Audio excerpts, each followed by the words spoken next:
Are you someone like myself who is so tired of leaving food out or packing food leftover in a zip bag? Because most of the time they probably end up going too soft or going bad, right?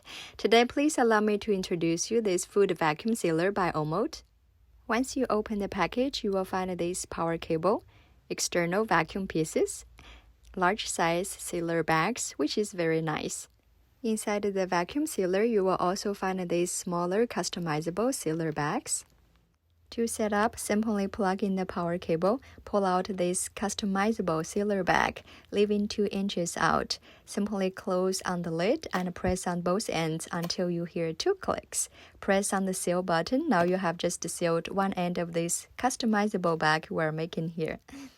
Continue pulling the sealer bag at the length you wish. Cut the bag. Now we have officially made this customizable sealer bag.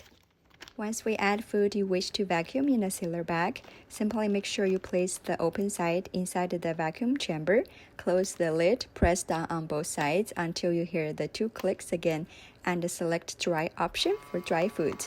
There you have it. This vacuum sealer not only works for dry food, you can use it also for wet food such as sliced meat or veggie. Simply select moist option. By the way, it has pause and stop buttons for you to press on, so you can get the perfect pressure you like for certain food. You can use it on meats, nuts, herbs, chips, and more. Please click on the link in my bio and get one for yourself. Thank you so much for watching. Have a good day. Bye-bye.